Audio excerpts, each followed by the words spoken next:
não busco a Deus como se busca farmácia. Tem gente que busca farmácia quando está doente. Tem gente que só busca a Deus quando o negócio está feio. 4 pontos para te ajudar a transformar os seus problemas em triunfo. Primeiro ponto, repita comigo: precisamos enfrentar as provações com alegria. Alguém pode me perguntar, seu padre, mas como que eu vou ser feliz nas provações? Como que a gente é feliz com os problemas? É porque você está falando de uma felicidade sentimental. Aí não tem como não. Eu não estou falando de uma felicidade sentimental. Eu estou falando de uma alegria metafísica, uma alegria sobrenatural. Não é uma alegria de ter ou não ter problema. É uma alegria de saber. Por que São Paulo diz: alegrai-vos no Senhor, alegrai-vos sempre no Senhor?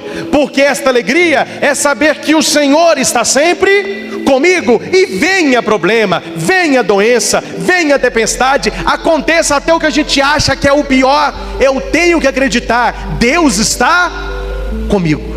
Esta é a alegria sobrenatural. No dicionário, provação e tribulação vem depois de triunfo, mas não antes da alegria. Se você for no dicionário e procurar provação, tribulação, você vai lendo provação, tribulação, triunfo.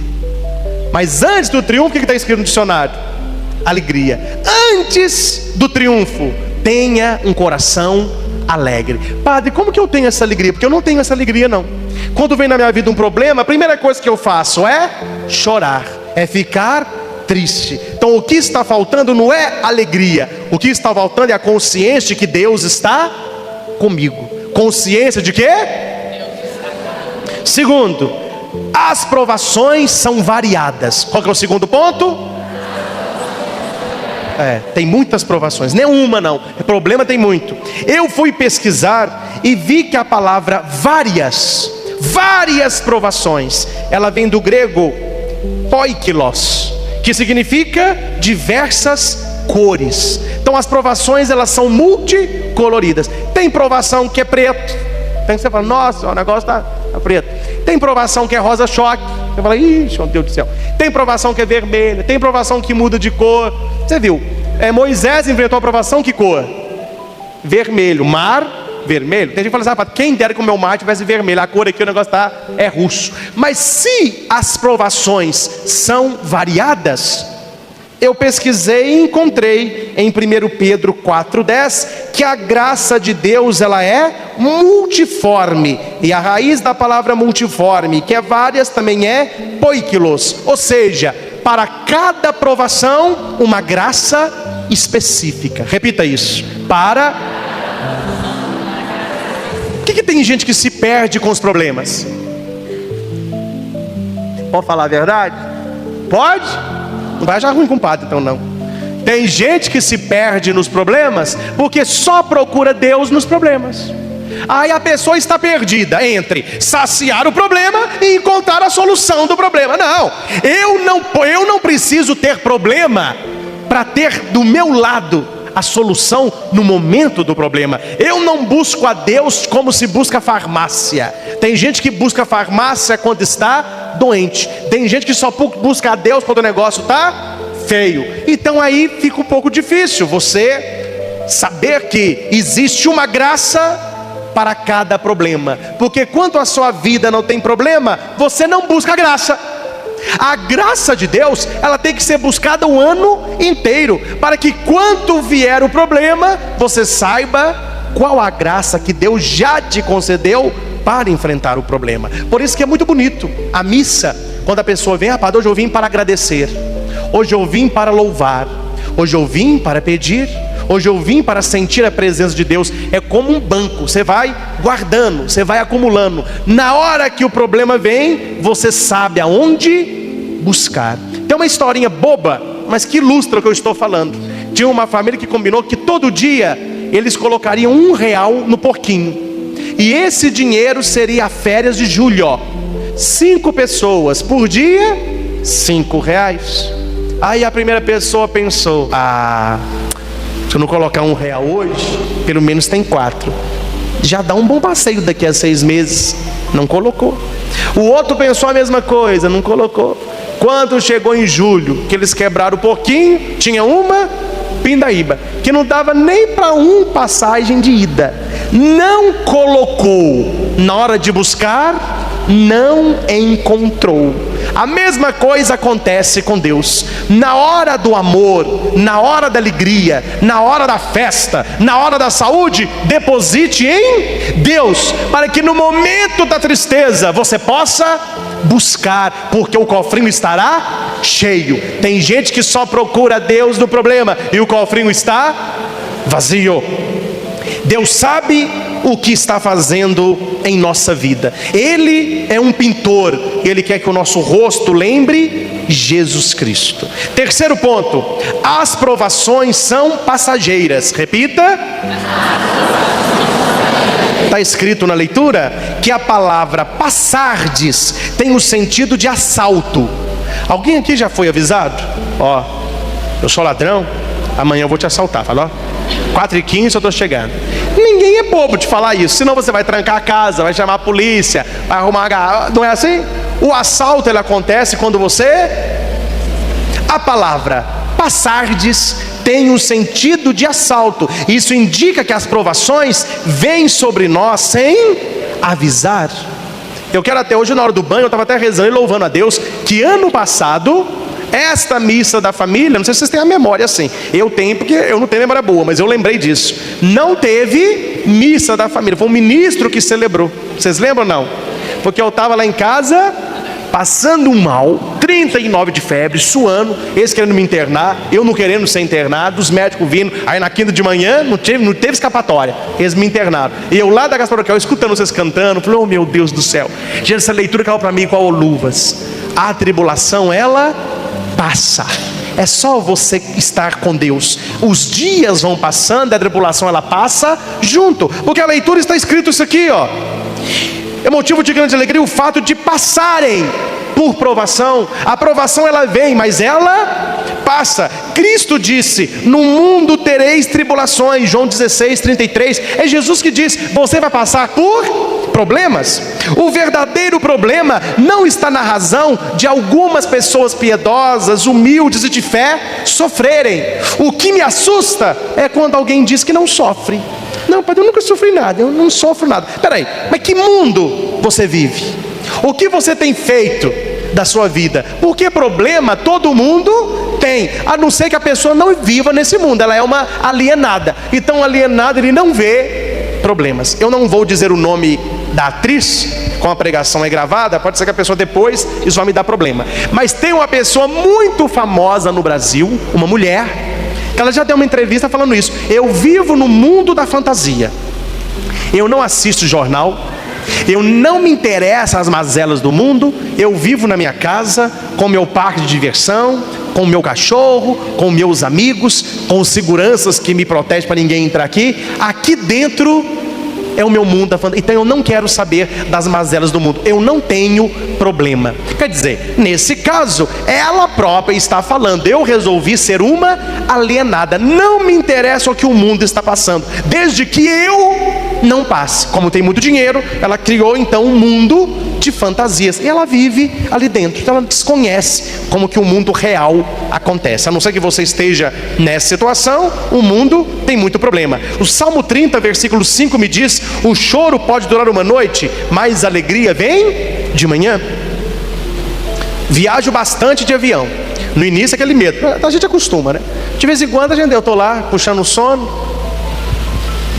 Que isso, gente? Aí o comandante fala: olha, aperta o centro, estamos passando por uma área de instabilidade. Eu falei: até bom que menina, porque eu acordei à toa. A gente acostuma. Tem hora que está uns pinotes maior, você acorda. Eu nunca ouvi alguém dizer que o avião sofreu tribulação da hora que levantou até a hora que pousou. Não existe isso não, gente. A maioria do tempo a viagem é... Você pode pôr quem nunca viajou, você pode pôr um copo d'água cheia, ele nem treme, é fora do comum. Eu sou encantado com o avião. Eu sou encantado pela vida. Tudo que tem eu sou encantado. Mas o avião eu falo, toda vez que eu vou eu falo, não acostumo não, gente. É muito peso subindo e descendo com tranquilidade. Ele sobe, você nota que a turbina já está na hora de descer ele vai diminuindo, mas você nota, ó, tá só aquele o pneuzinho no chão. Gente, onde alguém me falou, pá, toda vez que eu subo de avião eu rezo para Santos Dumont. Eu falei, então vamos rezar junto, que merece. É um homem abençoado para inventar um trem desse. De vez em quando na viagem passa. A vida nossa é igual uma viagem de avião. A maioria do tempo, mas de vez em quando, meu irmão, não existe uma viagem que é só tribulação. O avião passa por turbulência em alguns momentos, mas o comandante fala, calma que a turbulência logo passa. E a gente fica no banco esperando passar. Os que têm mais fé, com terço, alguns mordendo o dedo, outros já tentando mandar uma mensaginha com a conta do banco. Até o dia que aquele avião que ninguém quer escutar. Você sabe qual é a mensagem que ninguém quer escutar dentro de um avião? Me mandaram essa, uma piada. Eu acho uma piada muito sem graça, mas tudo bem. Sabe não? A mensagem é: senhores passageiros, coloque no seu bolso a sua carteira de identidade para facilitar identificar os corpos. Obrigado. É a mensagem que ninguém quer escutar. Ah, senhora! Ninguém... Brincadeira boba. Semana que vem eu estou subindo, brincadeira boba. Mas tudo bem. Você está me entendendo o exemplo? A tribulação, ela passa. Não vamos ficar nas provações. Elas vão. Mas presta atenção aqui. Aí você se enquadra onde você está. Alguns passam na tribulação de avião supersônico. Outros passam de trem-bala. Outros passam de automóvel. Outros passam de bicicleta. Outros passam de velotrol. Caiu. Uns passam andando, outros engatinhando. Pode ser rápido ou pode ser devagar, mas toda tribulação ela passa. Você tem que acreditar nisso. Eu não sei se você já ouviu uma história que fala que teve um incêndio numa ilha e todos os sentimentos começaram a fugir. Aí ficou o amor. Aí veio a paciência. Amor, sobe no meu barquinho. Não, não posso. Aí veio o perdão. Amor, sobe no meu barquinho. Não posso. Aí veio o tempo. Tempo. O que foi, amor? Eu vou subir no seu barquinho. Eu fui pulando no barquinho e ó, barquinho foi atravessando. Alguém perguntou, mas por que o amor não subiu em barquinho nenhum? Aí eles responderam, porque só o tempo faz o amor passar.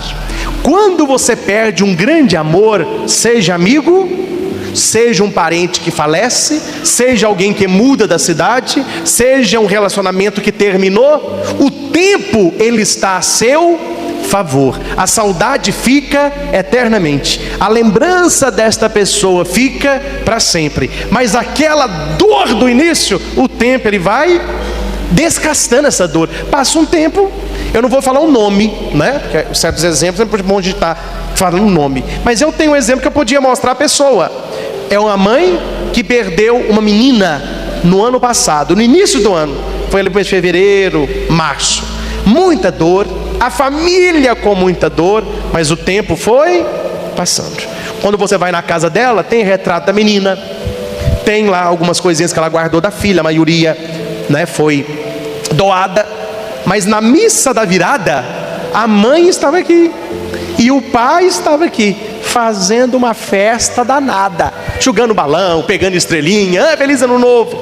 Uai, mas cadê aquela dor lá de fevereiro? É porque o tempo ele vai trabalhando. Eu não estou dizendo que o casal esqueceu a filha, mas eles aprenderam que agora eles têm que levar a vida sem a presença física, porque viva está. Isso, filho, é transformar a aprovação em triunfo, é deixar com Deus aquilo que é de Deus, e eu tenho que tocar a minha vida, mesmo que no início seja de velotrol, seja andando, para que depois seja de avião supersônico. O importante é cada dia que vai passando, os nossos problemas, eles são desgastados. Aqui já vai um conselho de quem gosta de você. Pode dar o conselho?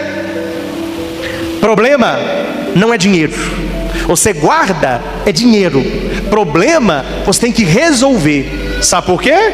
Se você não resolve o problema quando ele surge, você acostuma com o problema, porque o tempo ele vai desgastando o problema que você quer resolver. Se você não quer resolver, o que era problema ontem vira animalzinho de estimação amanhã. Aí você já acostumou com o problema, tanto que você já ouviu frases assim: nó, se eu tivesse no lugar daquela pessoa, eu já roda da baiana há muito tempo. Não sei como que a pessoa aguenta tanta exploração daquele jeito. Como que a pessoa não abre o olho, todo mundo está vendo, só ela que não vê. Porque o problema apareceu e a pessoa não resolveu. E o problema então ele vai criando raiz, ele vai ficando à vontade. Aí depois ele fala: daqui não saio, daqui ninguém me tira. O que na época você não tirou, o que você vai tirar agora? Por isso que eu falo, quando o problema surge, eu não vou entrar nisso não, que isso é uma outra pregação, mas vamos pegar por exemplo o relacionamento amoroso. Se a primeira vez que o homem levantasse a mão para a mulher, ela colocasse um ponto final, ele não levantava a mão a segunda vez. Eu já escutei uma mulher falando com o marido dela: se você for levantar a mão, você levanta a mão direito, porque se você levantar a mão a primeira vez, você não levanta a segunda. Ela já podou, não, mas tá, um dia, o outro, vai até um espancamento, até tiro, porque o problema não foi resolvido, ela foi acostumando com o problema.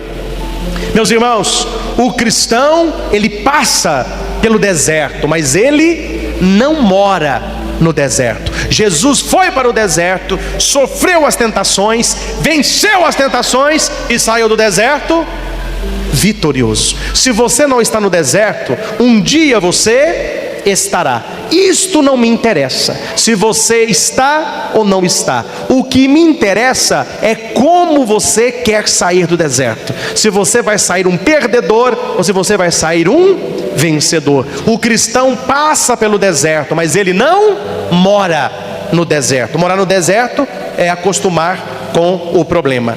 Mais alto do que o temor e mais forte do que o destino é o amor e a fé que pacientemente esperam. Conversei com uma senhora e me falava: padre, enquanto eu espero a graça chegar, eu não paro de rezar. Tem gente que fala o contrário: demorou chegar, parei de rezar. Se com oração está difícil, imagina sem oração. Se com Deus o problema é grande, imagina. Quarto e último ponto, repita: as pregações são pedagógicas. O que é uma coisa pedagógica?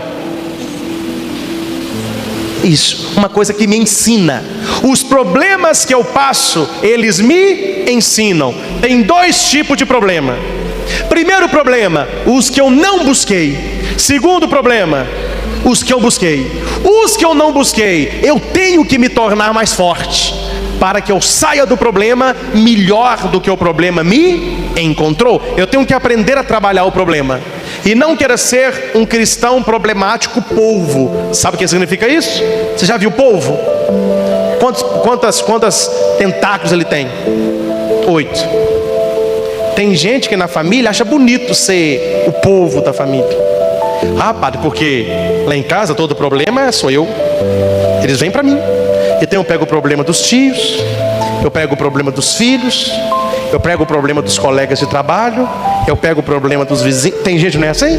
Pega o problema de todo mundo, sabe resolver o problema de todo mundo, tem uma palavra, o problema de todo mundo, mas não consegue resolver os seus próprios problemas. Não queira ser um cristão polvo. Nenhuma pessoa. Resolva os seus problemas. Ajude a pessoa a pescar, mas não dê peixe. Mostre o caminho, mas não caminho que é do outro fazer. As provações, elas querem nos ensinar, nos aperfeiçoar e não destruir. As provações nos levam a perseverança. As provações me levam a perseverança. E a perseverança? A maturidade. Provação, primeiro estágio. Perseverança, segundo estágio. Maturidade, terceiro estágio. Não vou contar quem, porque eu não posso, também não é ético, né? Mas uma mulher me procurou: padre, reza para mim, fiz um exame e tem um tumor aqui. Para aí, padre, antes de eu começar a rezar, o que é, minha filha? Não estou pedindo cura não, viu? Estou pedindo para Deus me manter de pé, para eu enfrentar a minha tribulação com fé e passar por aquilo que eu tenho que passar. O problema não é a doença que eu tenho, é como que eu quero estar depois. Uma pessoa que já no início assumiu a sua aprovação e quer transformá-la em triunfo. Você já viu gente que não aguenta problema? Gente que não aguenta notícia? Gente que não tudo... qualquer coisa é o famoso tempestade e copo d'água. Uma coisa pequenininha, a pessoa faz um escarcéu. Você acha que o mundo está acabando? Saiba que a aprovação te melhora, a perseverança te melhora, e o melhor que você pode oferecer para Deus é a maturidade. Repita: Deus sempre nos prova para produzir o melhor em nós. O diabo nos tenta para fazer o pior em nós. Se você tem fé, tudo aquilo que te acontece é uma provação. E a provação não quer tornar você pior, ela quer tornar você... Eu não vou ler tudo agora, que eu quero rezar com você um pouquinho, nós temos tempo. Você já ouviu a história de Louis Braille? Que nunca não vem nada à cabeça? Braille, cego. Foi ele quem inventou o alfabeto em Braille, porque o nome dele era Louis Braille.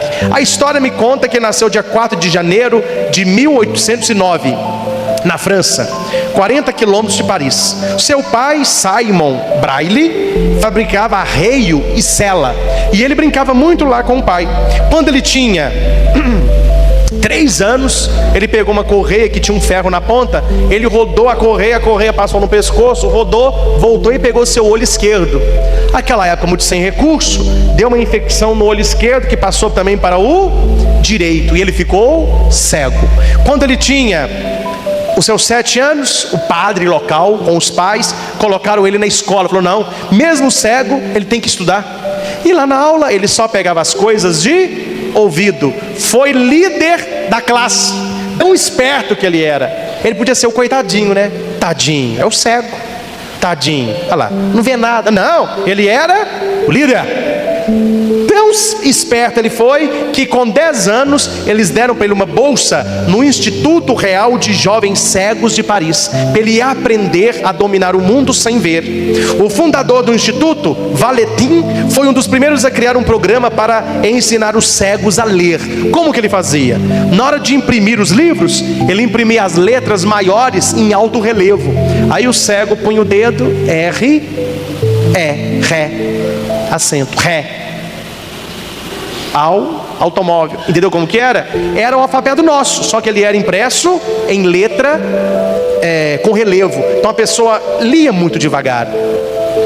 Louis Braille pensou: se os meus olhos não me deixam obter informações sobre homens e eventos, sobre ideias e doutrinas, terei de encontrar uma outra forma. Quando ele tinha 15 anos, ele terminou o sistema de células com 6 pontos. Depois, em 1829, publicou o seu método. Até hoje, com pouquíssimas alterações, os cegos conseguem ler pela linguagem de sinais, chamado de como? Ele, Louis Braille, transformou o seu problema em triunfo. Ele tinha 2 saídas. Braille, o que é? O que você quer fazer da sua vida? Ficar chorando aí porque é cego? Ficar perguntando: por que, meu Deus? Por que aquele dia bateu um negócio aqui, a infecção veio pra cá? Por quê? Ia resolver? Não ia resolver. Ele deu a volta por cima. Eu sou cego, mas eu não quero ser cego de cultura. Eu quero aprender sobre pessoas, eventos, locais e coisas. Então eu vou criar algo que vai facilitar a minha vida e vai facilitar a vida dos outros. Ele é um exemplo de como que a pessoa transforma provação em triunfo. Hoje, vários anos depois, as pessoas que têm deficiência visual conseguem ver o mundo através da linguagem Braille. Na sua vida, talvez você tenha um problema não tão grande como o dele, ou talvez maior que o dele. Deus está perguntando para você hoje: o que você quer fazer da sua vida? O que você quer fazer com esse seu problema, esta sua provação? Você quer, depois que isso passar, sair melhor ou pior?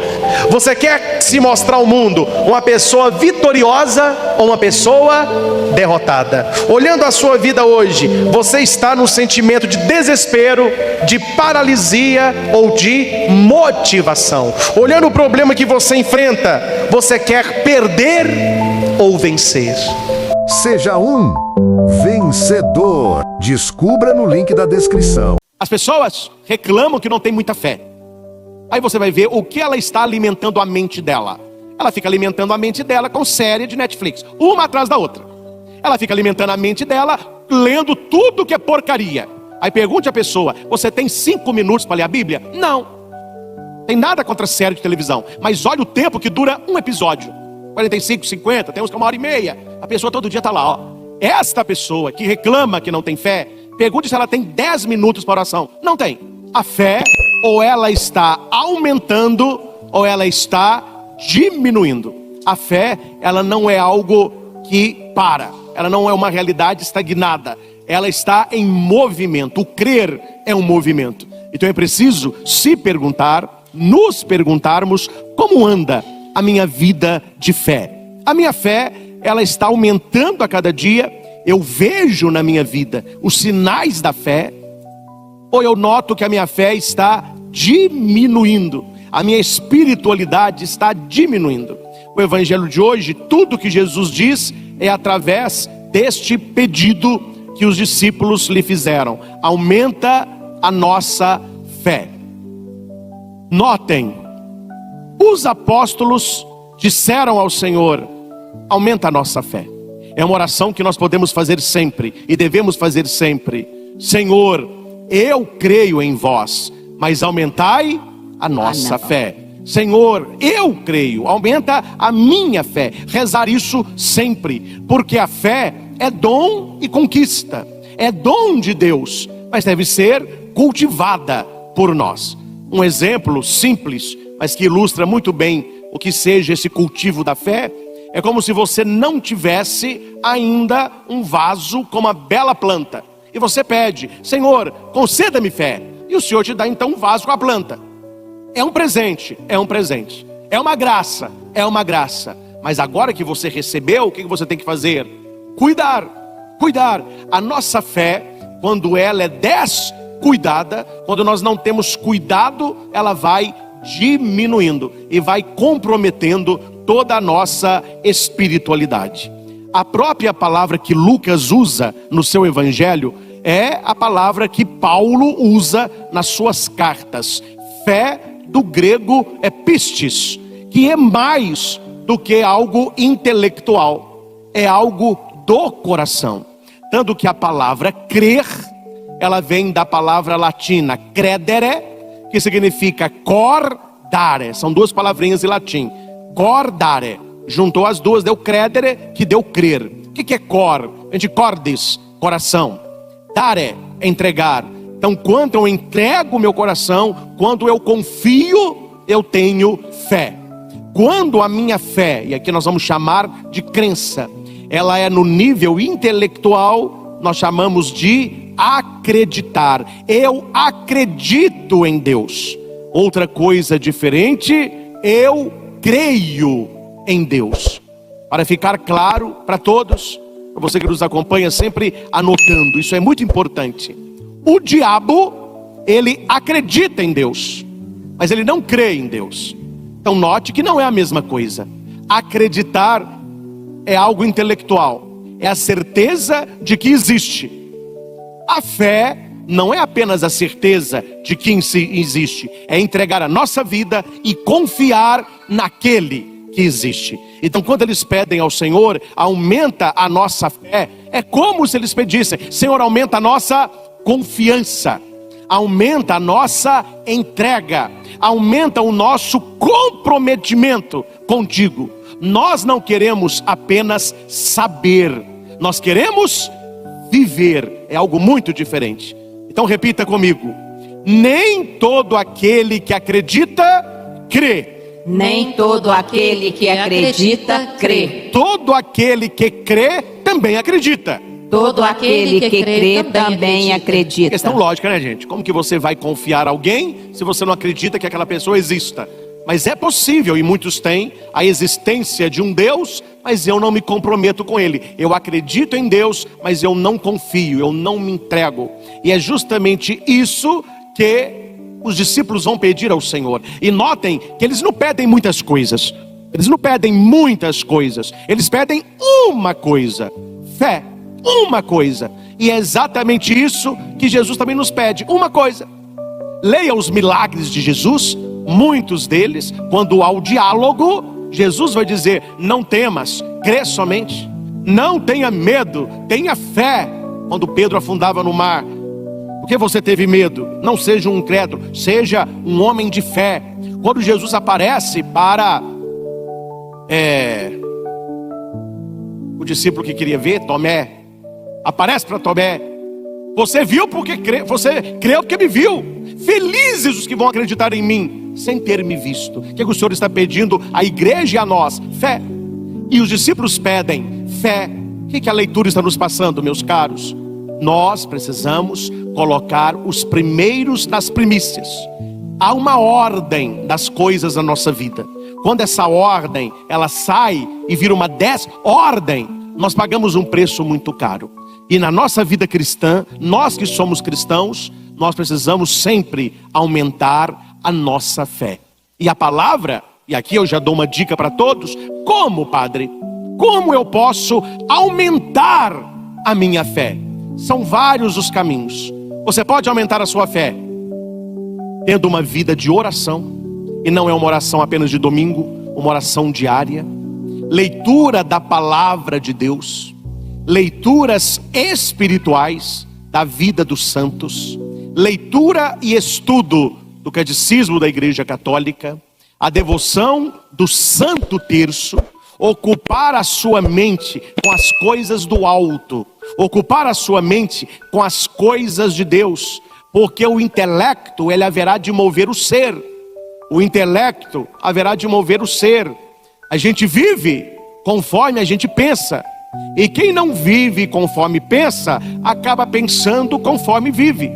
E por que hoje nós vivemos uma sociedade que valoriza a descrença? Não estou falando de todos os lugares, mas na maioria deles, um jovem que ajudava na comunidade, que participa da igreja, quando ele vai para um ambiente universitário, um ambiente de mestrado, de doutorado, quando a pessoa assume: olha, eu tenho fé, eu sou uma pessoa cristã, eu sou praticante, aquilo que deveria ser uma questão de honra e glória é questão de crítica.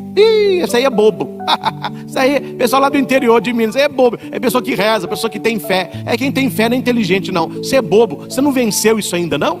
Você não superou isso ainda, não? Porque a sociedade que nós vivemos é uma sociedade que valoriza a descrença.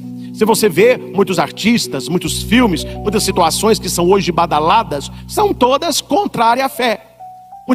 Muitas exposições que eles realizam, músicas que cantam, textos que escrevem, uma enxurrada de heresia, de ateísmo, levando a religião para um caminho de crítica, um caminho de desprezo. Hoje as pessoas estão sendo incentivadas à descrença.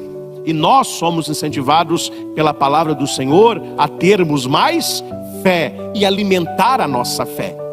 Aí está o paradoxo, né? Aí tem o problema. As pessoas reclamam que não tem muita fé. Aí você vai ver o que ela está alimentando a mente dela. Ela fica alimentando a mente dela com série de Netflix, uma atrás da outra. Ela fica alimentando a mente dela lendo tudo que é porcaria. Aí pergunte à pessoa: você tem 5 minutos para ler a Bíblia? Não. Tem nada contra série de televisão, mas olha o tempo que dura um episódio. 45, 50, tem uns que é 1h30. A pessoa todo dia está lá, ó.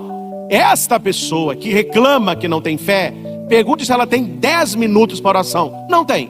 Ela tem 50 minutos para um episódio, não tem 10 minutos para oração. Ela lê um edital de páginas, porque é do interesse dela. Ela não lê uma página da Bíblia por dia. Ela conversa com todo mundo, parece uma maritaca. O povo fala tanto, mas não conversa com Deus. Ela não tem tempo de estar na presença do Altíssimo. Aí minha pergunta é: como que a nossa fé vai aumentar se nós não estamos alimentando a nossa fé? Como aumentar o fogo de uma fogueira? Como que a gente aumenta a chama de uma fogueira? Falou, ó, aquela fogueira está com pouco fogo, aumenta aquele fogo lá. Você não vai ficar olhando e torcendo, aumenta, vamos lá. É tudo. Não, você vai jogar coisa lá. Aí você joga madeira, joga papel, joga milho seco. Aí o fogo, ó, tá bom, vai. Quanto mais fogo, mais matéria tem ali. Para que o fogo de Deus possa queimar dentro de nós, nós precisamos oferecer para Ele algo. Eu não vou entrar aqui, que é a pregação da missa da noite, mas o primeiro versículo na segunda leitura vai dizer isso: exorto-te a reavivar a chama do dom de Deus que está em ti. Por que que o apóstolo está falando sobre reavivar, que significa reacender? Porque se apagou. É o primeiro amor. E isso não vale só, meus caros, para a área espiritual. Isso vale para a área relacional. E aqui eu falo de amizade, de namoro e de casamento. No início é um love, é um mel. Você vê casalzinho começou a namorar há pouco tempo, mas é um mel que até pinga assim, ó. Aí você vê o mesmo casal, depois de algum tempo de convivência, brigando, um batendo no outro. Aí depois que casa, acho que nós vamos separar. Incompatibilidade de gênero. O que aconteceu no processo? O que aconteceu no processo é que não foi alimentado a verdadeira relação. Não foi alimentado o fogo do amor que um dia para o outro. Aquela atração inicial, aquela alegria, aquele desejo de estar com o outro. Vai cair numa rotina, não se alimenta, não se reza, não passeia. Aquilo vai se apagando também. Pessoas que tinham um grande sonho. Eu quero trabalhar naquele lugar. Aí a pessoa faz prova, e ela estuda, e ela rala, ela consegue entrar. Aí a realização do sonho. Entrei aonde eu sempre quis trabalhar. Se o caboclo não é inteligente, pouco tempo depois está chegando atrasado, está faltando sem justificativa, começa a enrolar o trabalho, começa a brigar com os colegas. Ô meu chapa, você queria tanto isso, agora que você está deixando esse fogo apagar. Onde está aquele seu sonho inicial? E isso envolve toda a nossa vida. Porque a nossa vida, meus irmãos, nós que somos cristãos, nós não temos uma vida e uma fé. Essa dicotomia não pode existir. Essa separação não pode existir. O que é que nós temos? E o que é que Deus espera de nós? Uma vida de fé e uma fé que seja viva. Então não é uma fé e uma vida. É uma vida de fé. E onde quer que eu esteja, esta fé estará presente. A fé me ajuda nas minhas decisões. Então, para você aí ver o seu fedômetro, que existe termômetro, né? Eu achei que eu estou com febre. Peraí, pegar o termômetro aqui. Não, tá fresquinho. Se não tivesse um mal-estar, não, tá bom. Não, você tá, viu? 39,5, vamos embora. Quase, tá quente mesmo. A pessoa acha que existe um aparelhinho para ver a fé. Olha a minha fé, como que dá aí. Não existe ainda, ninguém inventou o fedômetro. Então a minha pergunta é: como que eu sei, padre, o grau da minha fé? Como que eu posso? Aí é você e Deus, não é você e ninguém, é você e Deus. Como que eu posso saber como anda a minha fé? Além de tudo aquilo que os santos nos disseram, há algo muito importante, e para mim é o mais importante. É na hora das suas decisões, se elas são tomadas como uma pessoa de fé, ou se na hora da decisão, a fé ficou lá na igreja, na missa de domingo. Aí você decide no seu trabalho para a esperteza, você decide no seu estudo pelo caminho mais fácil, você decide no seu casamento pelo prazer momentâneo, você decide no seu trabalho apenas pelo valor financeiro, passando a perna em quem quer que seja. Onde está a fé aí? A da fé, aí não tem. Então é um sinal de que a sua fé não é enraigada, é um sinal de que você tem crença, mas que você não tem fé. Você acredita em Deus, mas você ainda não tem fé em Deus.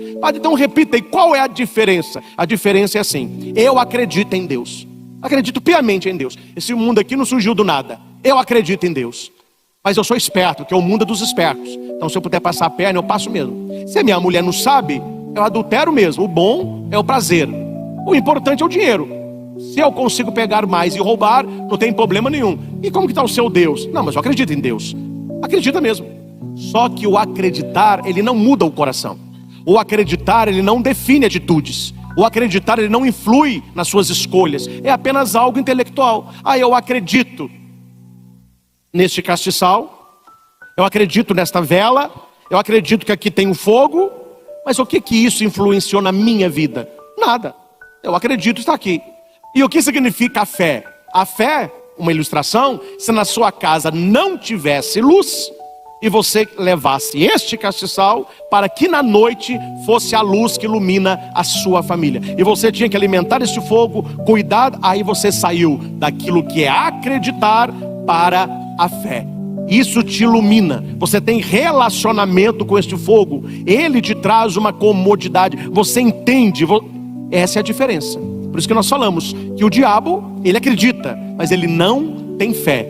E o mais triste, meus irmãos, aí o assunto é com você, eu acabei de falar agora, né, que nós não temos fedômetro, então você e Deus devem pensar, como anda a minha fé?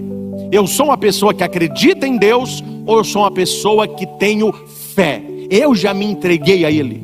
E olha que interessante, quando eles falam assim, Senhor, aumenta a nossa fé.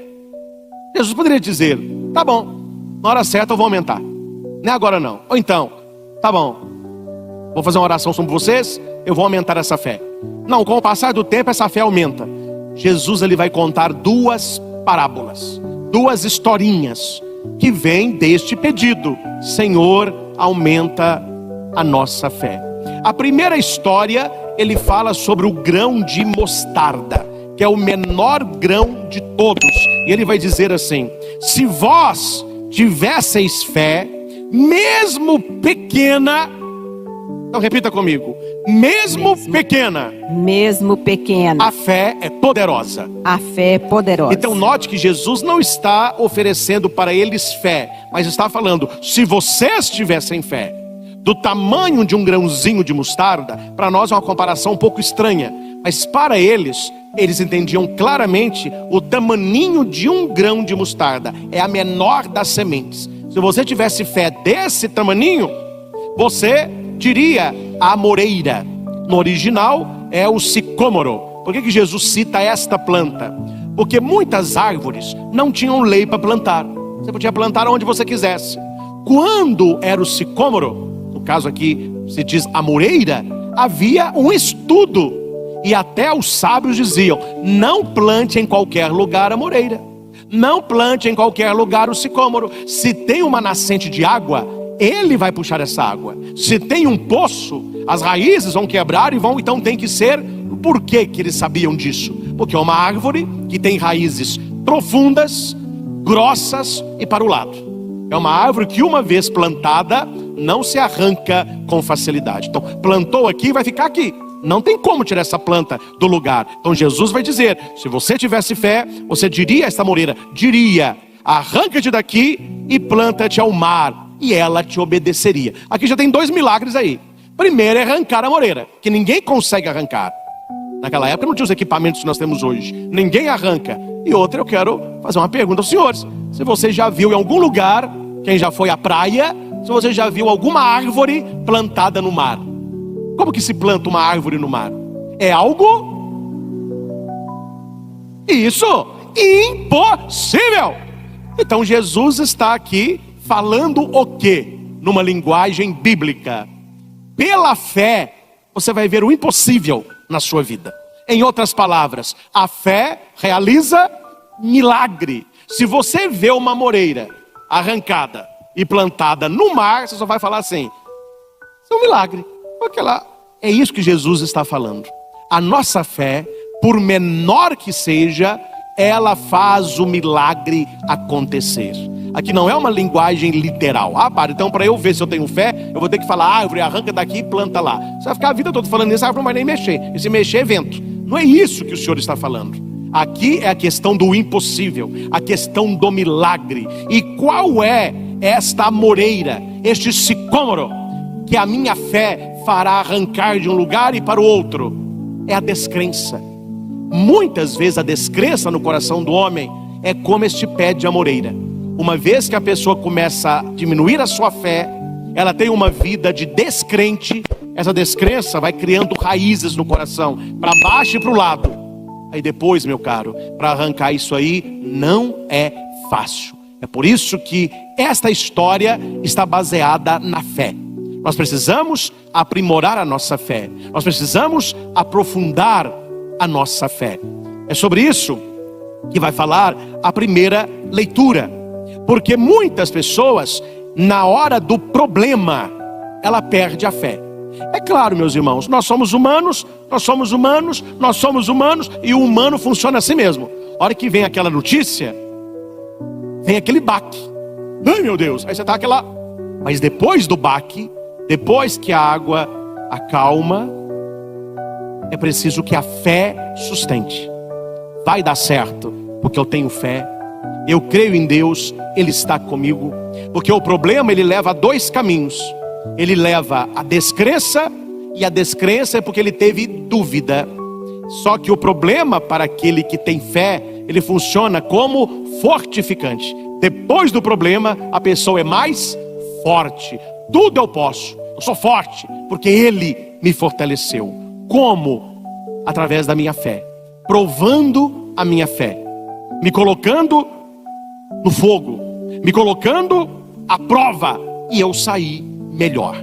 A primeira leitura do livro de Abacuque é algo que todos nós certamente já perguntamos e já questionamos a Deus, e isso influi também na nossa fé. Qual que é o contexto aqui de Abacuque?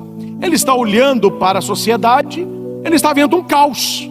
Pessoas longe de Deus, pessoas falando mal dos outros, pessoas com prepotência, pessoas egoístas, pessoas violentas, pessoas iníquas, que vivem só no pecado, só na gandaia. Aí Abacuque olha e fala assim: mas tem uma coisa errada nisso aqui. Onde está Deus? Onde está Deus?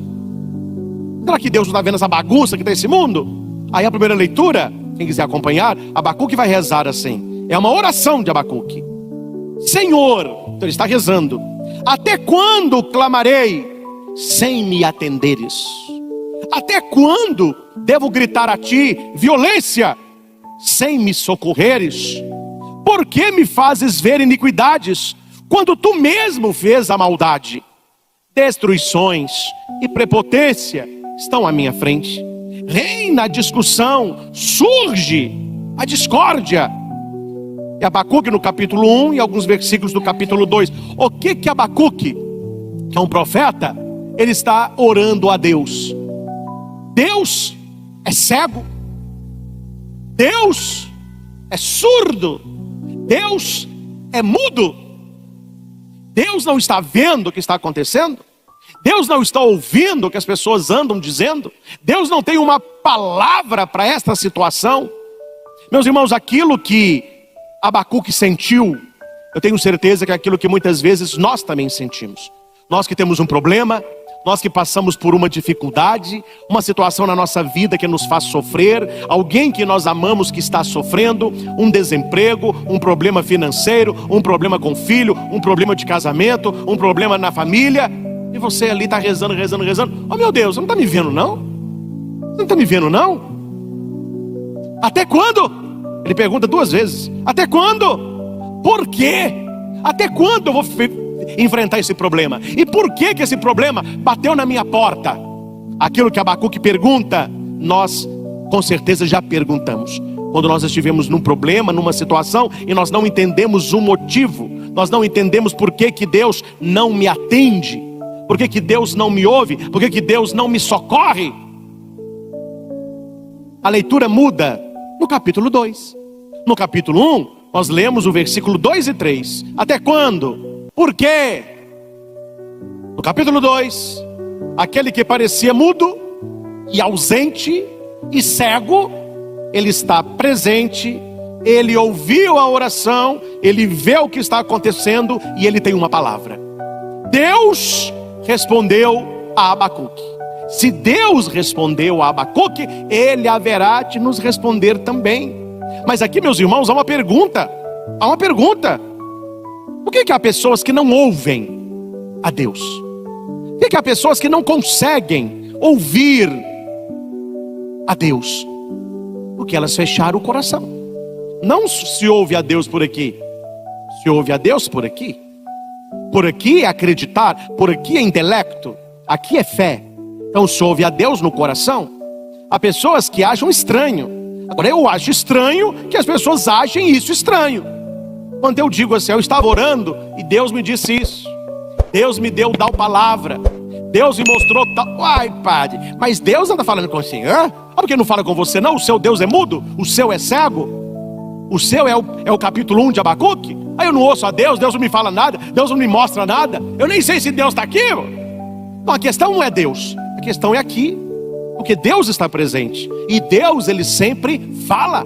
Jesus disse, o nosso Deus não é o Deus dos mortos, é o Deus dos vivos. E esse Deus, Ele responde para Abacuque, e a palavra de Deus é resposta para nós. Não sei se você já ouviu isso. A Bíblia fechada é um livro igual outro qualquer. Bíblia fechada é papel igual outro livro qualquer. Mas quando você abre a Bíblia, é boca de Deus. A principal maneira, o caminho central de Deus nos falar é através da sua palavra. Quando você lê a palavra de Deus, Deus está falando com você. E o Espírito Santo, ele é capaz de pegar esta palavra bíblica que é para todos e colocar para você. E Deus vai dizer a Abacuque, eu vou pegar só os versículos centrais. A visão refere-se a um prazo definido, mas tende para um desfecho e não falhará. O que Deus está dizendo para Abacuque e para nós? Vamos repetir isso. Nada acontece por acaso. Acontece por acaso. Nada. Quando você vê algo acontecendo, das duas uma, ou é de Deus, ou Deus vai usar aquilo para tirar uma lição para todos.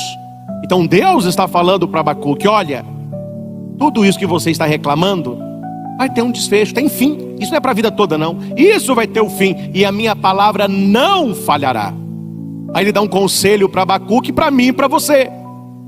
Se demorar, espera.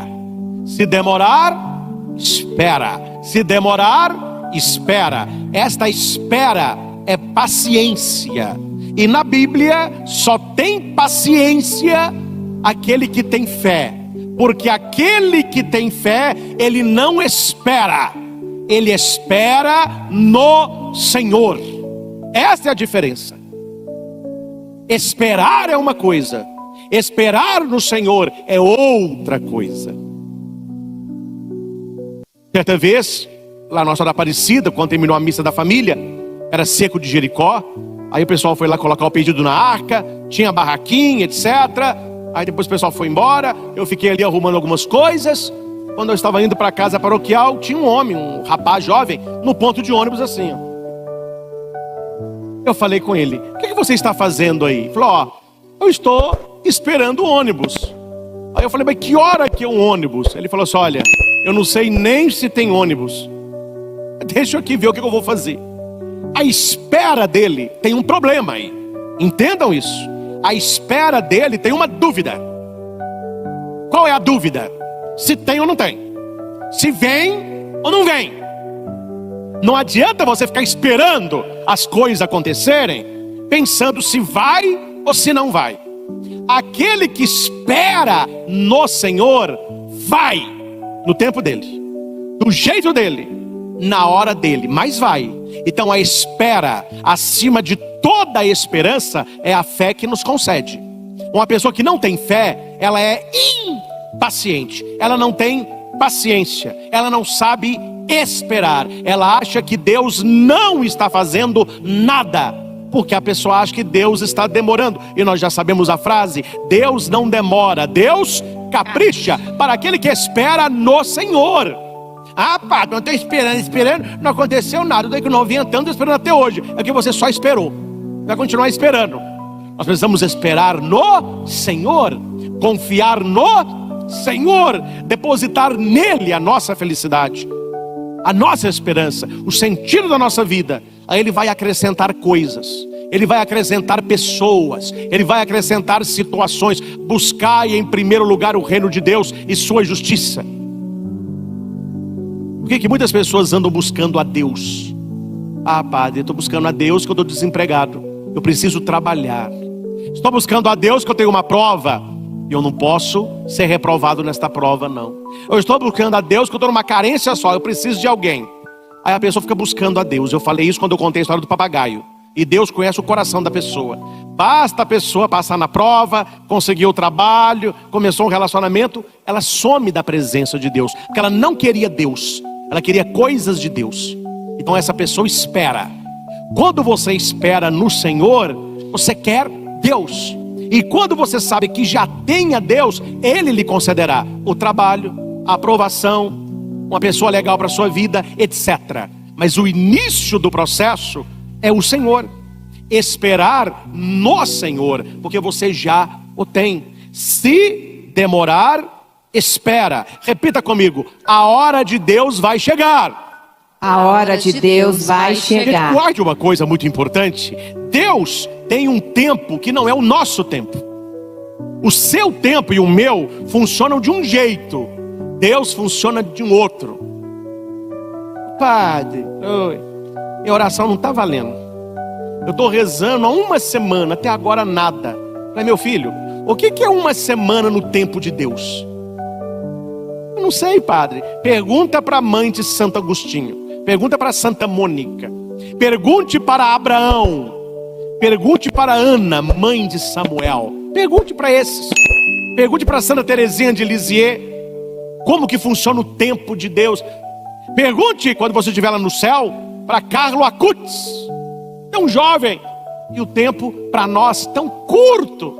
O tempo de Deus não é o nosso tempo. A palavra vai dizer que o tempo de Deus e os nossos anos, Deus não conta pelos fios de cabelo branco. Nós tem cabelo branco, já viveu muito, hein? Seu cabelo tá pretinho, você é jovem. Deus não conta o tempo assim.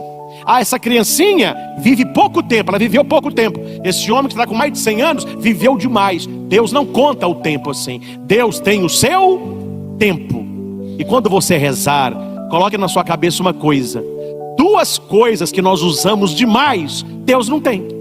É aí que o problema tá feito. É aí que entorna o caldo, né? Quais são dois objetos, pelo menos eu uso muito, que a gente usa muito e que Deus não tem? Guarda isso no teu coração. Você vai entender muita coisa. Deus não tem relógio e Deus não tem calendário. Deus tem momento de graça. Ele não tem relógio. Então você mas não tem relógio. Não tem calendário. Ele tem o momento de Deus. Se demorar, espera. Esperar o quê, padre? O momento de Deus agir. O momento de Deus mudar a tua vida. A fé é um ver atrás da cortina. Eu não consigo ver o que está atrás da cortina, mas algo a fé me diz, algo está mudando atrás da cortina. Não sei se você já viu alguma peça teatral num grande teatro, é muito bonito. Eu vi a ópera Aida em Belo Horizonte quando eu era seminarista, no Palácio das Artes. Maravilhoso, com cavalo, maravilhoso. E eles tinham que mudar o cenário. Mas o público não pode ver o cenário mudando. Imagina, você está vendo o cenário, aparece uma pessoa empurrando um coqueiro, um outro pondo uma cadeira, perdeu o brilho. Então há algumas canções que eles realizam durante o show. Você está vendo lá o espetáculo, é um espetáculo grandioso, as colunas enormes, estão cantando. Num determinado momento, o tenor, que está contando a história, ele vem para frente do palco e ele começa a cantar um soneto. Nisso a cortina de veludo, ela vai fechando. Você nem vê, você está tão encantado com o cara, a cortina fecha. Quando a cortina fecha, ela fechou por quê? Porque eles vão mudar o cenário. Aí eles têm o tempo deles de mudar o cenário. Quando ele acaba o soneto dele, começa uma voz de mulher cantando. Aí todo mundo fica, cadê a mulher? Aí a cortina vai se abrir. É um belo jardim, já não é mais aquele palácio. E lá num balanço na árvore, a mulher cantando. Você fala, nossa, que maravilha. Mudou totalmente o cenário. Olha para mim e aprenda uma coisa. Quando uma cortina se fecha, é porque Deus vai mudar o seu cenário. Se na sua vida há alguma cortina demorando a se abrir, uma porta está demorando a se abrir, não é porque não tem ninguém trabalhando atrás da cortina, é porque o cenário é tão diferente, é tão grandioso, é tão abençoado que leva tempo. Um elefante, no caso a lefoa, para ter um bebê é quase 2 anos.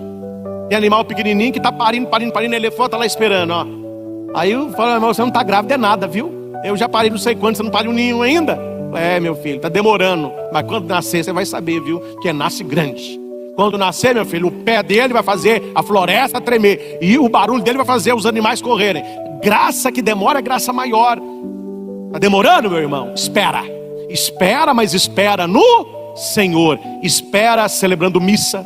Espera ouvindo a palavra. Espera comungando. Espera adorando. Espera lendo Vida de Santo. Espera no Senhor. E no final, Padre, a minha espera vai ser recompensada no tempo dele e do jeito dele. De uma família que tinha 3 filhas, família muito católica, e uma filha resolveu ser irmã de caridade, porque ela tinha uma birra com as amigas dela. Então, para não ficar com as amigas, eu vou para o convento ser freira. Aí alguém perguntou para ela, mas qual que é a sua birra? Meu pai tem olhos azuis, minha mãe tem olhos verdes. Minhas 2 irmãs misturaram os 2 tons, olhos maravilhosos. E eu tô com esse olho castanho aqui, ó. Minha mãe fala que eu puxei a minha avó. E o meu sonho era ter olhos claros, porque ela foi ser irmã. Entrou para o convento, estudou, mandaram-na para a África. E qual era a missão dela na África? Pegar as crianças que nasceram, mas que seriam mortas, e passar na fronteira, entregando para que outra tribo e outras irmãs pudessem criá-las no orfanato.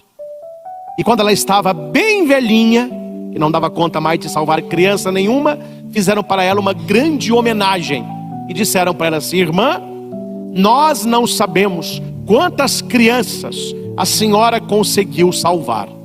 Nós não sabemos quantas crianças a senhora atravessou a fronteira. E certamente a senhora foi uma das irmãs que mais trabalhou.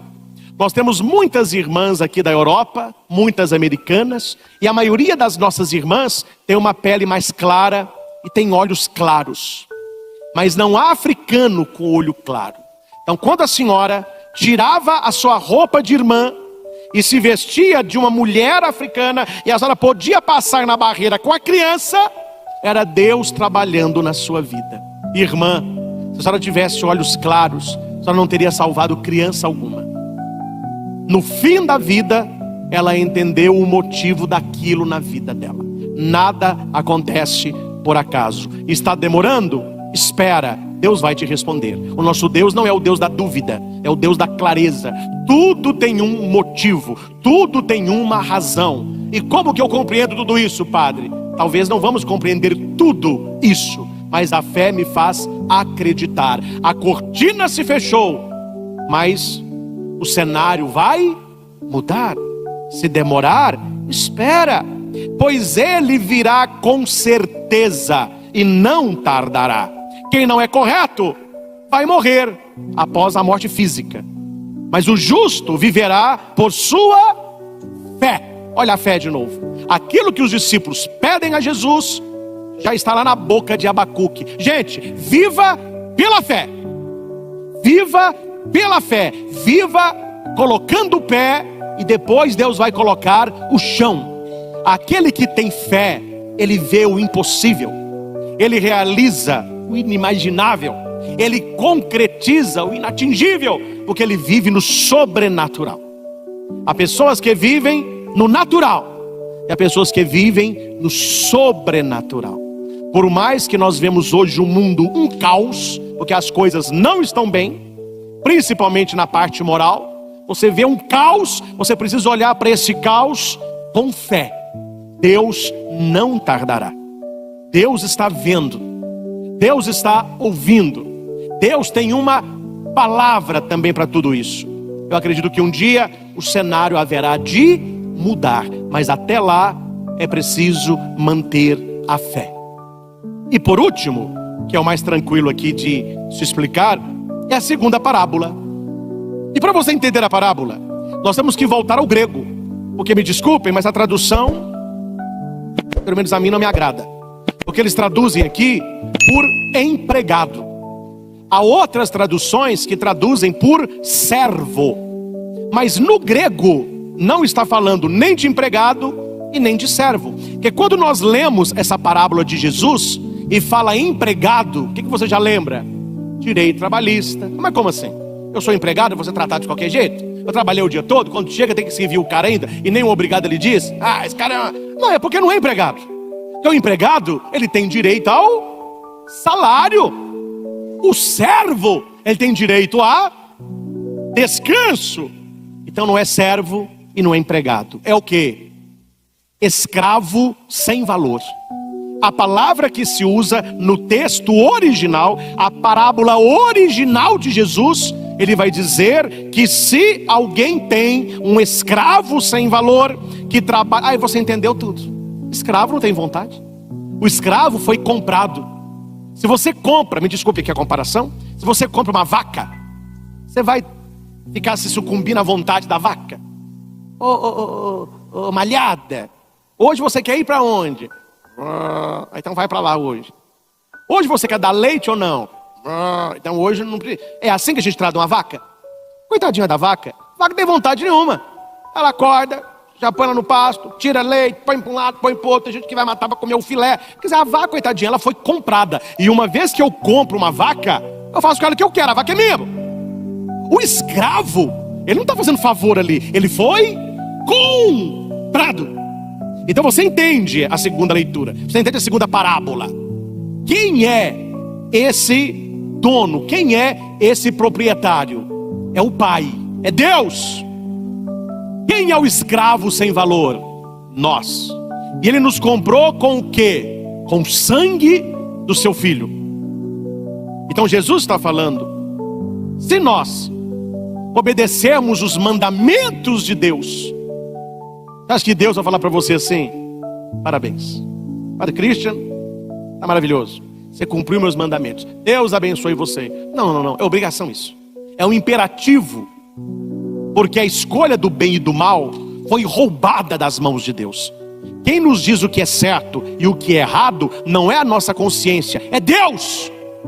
Mas a sociedade que nós temos hoje roubou o direito de Deus. Aí hoje as pessoas dizem: para mim não é certo, para mim é certo, então eu faço. Para mim é pecado, para mim não é pecado. Para mim o certo é viver assim, para mim é assim. Então cada um vive do jeito que quer. Onde começou essa bagunça?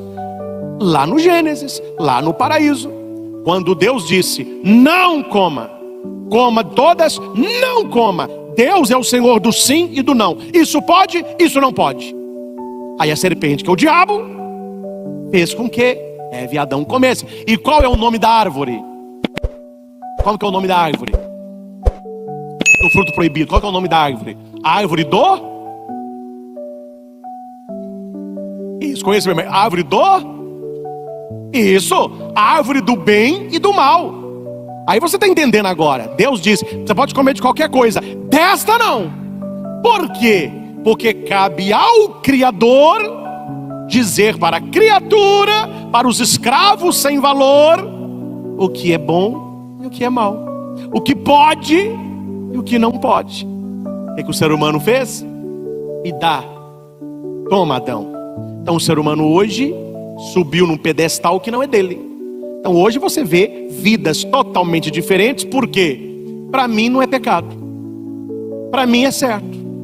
Se para você é errado, não faça. Eu não acho que é errado, estou fazendo. Porque o ser humano pegou para ele o direito de falar o que é bom e o que é mal. E ele vai escolhendo a bel prazer.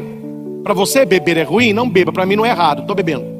Para você trair é pecado? Então não traia, para mim não é, estou traindo. Para você, casamento certo é dupla, para mim é trio, eu sou do poli, não tem problema nenhum. Então a pessoa ela vai escolhendo a mercê dela. O que eles tiraram? O bom e o mal das mãos de Deus. Não é Deus mais que dita o que pode e o que não pode. É o ser humano que escolhe o que pode e o que eu quero, o que não pode e o que eu não quero. Então note que Deus não vai agradecer aquele empregado, aquele escravo que fez tudo, porque Deus é quem nos diz o que pode e o que não pode. E aqui eu quero encerrar lembrando, eu não podia deixar de falar sobre isso. Sou um servo inútil, sou um escravo sem valor inútil. Aí você vai dizer assim: pastor, me desculpe, isso aí eu não quero falar não. Isso aí eu não quero falar não. Então olhe para Nossa Senhora, ela disse isso. Eis aqui a escrava do Senhor. É a mesma palavra grega. Eis aqui a escrava do Senhor. Eu não tenho valor nenhum, mas o valor vem de Deus. Faça a tua vontade. Escravo foi comprado pelo Senhor. O escravo não pertence a si mesmo. A finalidade do escravo é servir ao Senhor. A finalidade de Nossa Senhora foi servir ao desígnio do Pai. Por que que os santos viraram santos? Você quer ser santo? Silêncio, hein, gente? Silêncio, hein? Eu quero ser santo. E se você não for santo, meu filho, você vai acabar no inferno. Porque só entra no céu quem conseguiu se santificar. Então busque a santidade. Ô padre, o que é ser santo? É viver para servir a Deus. É ser um escravo sem valor. Uma coisa que eu estudei no seminário, que eu nunca esqueci. E não acho ruim não. Isso me ajuda a ser padre melhor. O professor falava, olha, se o povo católico soubesse o que um sacerdote faz no altar, depois de toda a missa, teria uma fila para as pessoas agradecer o padre. Padre, muito obrigado. Se não fosse o senhor, não tinha comunhão. Muito obrigado, muito obrigado. Aí o professor falava, coisa que você não vai escutar é agradecimento. O pessoal vem, participa, comunga, todo mundo vai embora. Aí é para você pensar, ô povo ingrato. Não, é para você dizer, Senhor, eu sou um escravo sem valor. Eu sou um servo inútil. Eu fiz o que eu tinha que fazer mesmo. A minha vida é servir ao Senhor. E eu sirvo ao povo por tua causa.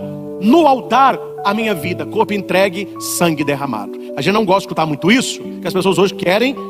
Não, tem que agradecer, tem que me dar um diploma, tem que me dar uma medalha. Não, eu sou um servo inútil, eu sou um escravo sem valor. Eu fiz o que tinha que fazer. Olha como que isso mexe com a gente, como que isso dá uma sacudida. E por último, é aqui que eu quero que vocês entendam. Quem aí já disse assim, Jesus Cristo é o Senhor? Quem já disse assim, o Senhor Jesus?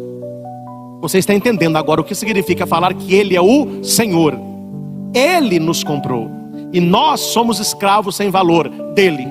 A minha vida não me pertence. A minha vida pertence a Ele. Então para o cristão essa fala, o meu corpo, minhas regras, né?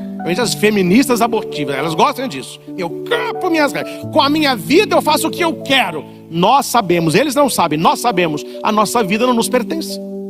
Nós somos comprados pelo sangue de nosso Senhor Jesus Cristo. Por isso que eu falo, Senhor Jesus. Jesus Cristo é o Senhor. Por que nós cantamos isso? Porque eu não me pertenço, eu pertenço a Ele. Eu não tenho vontade, a vontade é dele. Ele que vai me dizer o que é bom e o que é ruim para mim. Ele que vai conduzir a minha vida. Eu sou um barquinho no mar e é o Espírito de Deus que vai me levando. Como que se chama isso? Fé. Fé. Fé é você se entregar. Maria é como se tivesse uma folha em branco e São Gabriel fizesse assim: Maria, quer? Fiat, sim. Então assina a folha em branco aqui. Maria de Nazaré. O anjo, tá bom. Agora eu vou levar e o pai vai preencher. Mas já está assinada, viu? Eis aqui a escrava. Eis aqui a serva. O que eu vou fazer? Sou escrava, sou serva. Será que nós já assinamos essa folha em branco? Será que nós já entregamos para Deus a folha da nossa vida para que Deus preencha com a sua vontade? Ou nós queremos a nossa vontade? Por isso, meus irmãos, a igreja nos traz esse final de semana essa liturgia riquíssima. Riquíssima. Para que você possa, no seu coração, pesar a sua fé.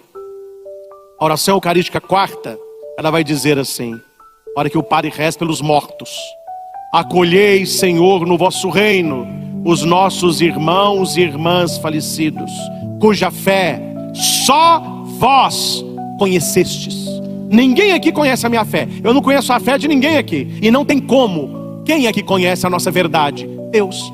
Então não tenha crença, tenha fé. Não acredite apenas, confie e se entregue. E se estiver temorando, espera e reze como o rei Davi no saltério: esperando, esperei no Senhor, e Ele ouviu o meu clamor. Não saí humilhado, porque Deus é próximo daqueles que o temem. O Senhor está conosco e no momento de Deus, na tua vida, a cortina vai se abrir e o cenário estará totalmente mudado. Aí você vai dizer naquele dia: realmente Deus não demora, Deus capricha. Ao Senhor Jesus toda honra, toda glória e todo louvor.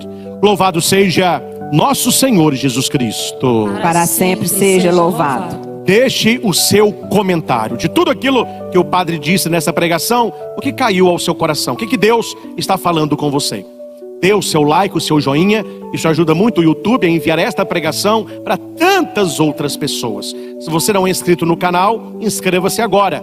Toque no sininho para que você seja notificado dos novos vídeos. E o mais importante, envie o link desta pregação para que muitas pessoas possam ouvir esta mensagem. O meu sonho é que todo cristão, que todo católico ouvisse isso no dia de hoje, para que a pessoa entenda: com fé eu posso ir além. Pelo poder da minha fé, eu verei o impossível acontecer. E é por isso que nós rezamos: Jesus, eu creio em vós, mas aumentai a minha fé. Jesus. E aí, meu amigo, minha querida, tudo beleza por aí? Aqui quem fala é o Tiago, sou da equipe de treinamento da Crescendo na Fé. Apresentações à parte. Me diz uma coisa, você já se sentiu meio travado ou travada na vida? Tipo com a sensação de que as coisas não andam, que tem um monte de nãos te impedindo de ser feliz de verdade. Eu sei bem como é. A gente se pega pensando: poxa, quando é que a minha vida vai dar aquela virada de chave? Mas ó, tem uma notícia incrível pra você, daquelas de mudar o seu dia e a sua vida. Existe um jeito super prático de dar um restart na sua mente e no seu dia a dia. Chega de complicação, de aulas intermináveis ou de promessas que nunca se cumprem. Trouxe hoje o programa de 21 dias para mudar sua vida. Pensa nele como um tratamento super especial para sua mente e sua rotina. Sabe aquelas cápsulas que a gente toma todo dia para se sentir melhor? Pois é, nosso programa é tipo isso. Durante 21 dias, você recebe uma dose diária de motivação e fé, sabe? É como uma pílula de sabedoria e coragem que você toma logo de manhã. É rapidinho, direto ao ponto, e foi feito para você sentir a diferença dia a dia. Não é mágica, é método. Você vai notar a sua mente se renovando, ganhando clareza, perdendo o medo e se enchendo de energia para levantar e fazer o que precisa ser feito. É a oportunidade perfeita para você desbloquear sua vida, fortalecer sua fé e finalmente construir aquele futuro abundante que você tanto sonha. Sem rodeios, sem enrolação. Então, que tal começar seu tratamento agora? Com uma condição super especial para todos os integrantes do canal Cristão Blindado, que clicarem no link na descrição. Clique aqui e dê o primeiro passo para uma transformação.